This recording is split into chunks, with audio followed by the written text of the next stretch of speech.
papy, t'es là, je te cherchais partout. Viens voir le livre que j'ai trouvé. Qu'est-ce que c'est? C'est un livre sur les moulins qui explique comment ils fonctionnaient. Tu sais qu'ici, il n'y avait pas de moulins avant, il n'y avait que des moulins près des rivières. Et pourquoi près des rivières? Il y avait besoin de l'eau.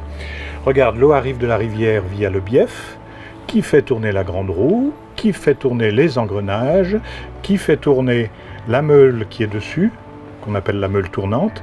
La meule qui est dessous, elle est fixée, on l'appelle la meule dormante. Et puis, le grain arrivait par cet orifice, il était écrasé, et ça devient de la farine. Voilà. Okay.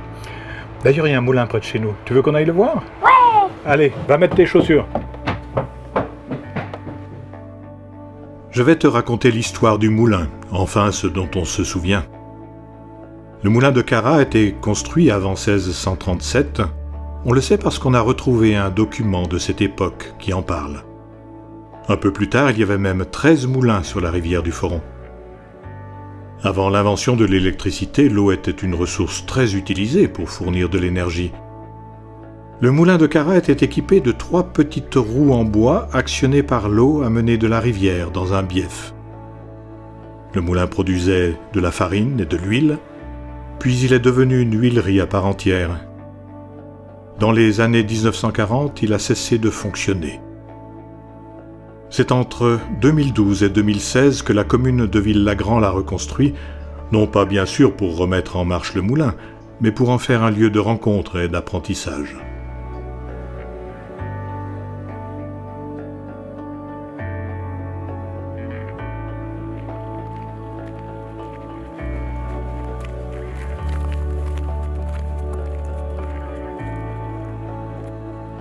Voilà, on est arrivé. Tu te souviens des vieilles photos qui montrent le moulin quand il était en ruine? Oui, mais est-ce qu'il sert encore aujourd'hui? Non, il ne sert plus, mais c'était reconstruit pour bien montrer comment ça fonctionnait avant. Tu vois, avec la toiture, on voit bien qu'il y a 3 parties dans le bâtiment. La partie la plus au fond, la plus haute, elle contient toute la machinerie, les engrenages, les meules, avec la grande roue qui est à l'extérieur du bâtiment, on ira la voir tout à l'heure. Alors la partie du milieu, là où il y a l'escalier qui monte, c'était l'habitation pour le meunier et puis sa famille. Et la partie la plus proche, il y avait l'écurie. Parce qu'il y avait besoin d'avoir un cheval, d'avoir des charrettes pour amener les sacs de blé, amener les sacs de noix et puis ensuite remporter les sacs de farine et puis l'huile. Pourquoi il y a du monde aujourd'hui? D'abord, c'est un bel endroit pour se promener. Et puis ensuite, toujours, il y a beaucoup de choses qui se passent. Il y a très souvent des expositions, il y a des animations, des jeux pour les enfants, pour les adultes. Et puis toujours autour de sujets qui traitent de savoir comment ça fonctionne autour de nous, comment la nature fonctionne et puis mieux la respecter. Qu'est-ce qui se passe si on continue à salir l'air et l'eau? On meurt. Mais il vaut mieux en prendre soin, non? Oui. Tu vois, on a mis seulement 10 minutes pour venir de la ville jusqu'ici. Et tout d'un coup, on se retrouve dans un petit vallon tranquille. Ça donne envie de connaître ce qu'on voit autour de soi. Et d'ailleurs, ici, il s'y déroule plein d'animations et d'ateliers pour les petits et les grands. Par exemple, comment faire du développement durable et avoir une attitude écologique, comment ne pas gaspiller, comment comprendre la nature, la faune et la flore. Finalement, comment ne pas se contenter de consommer à outrance, sans s'inquiéter de ce qui se passe ensuite. Comment respecter la nature, tout simplement. Tu sais à quoi ça sert? Viens, je te montre.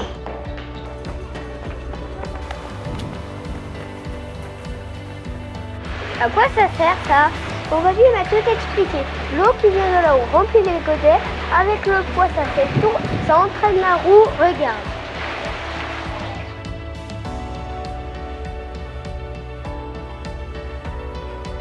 Le temps a passé. La meule ne moud plus de grains. La roue ne tourne plus.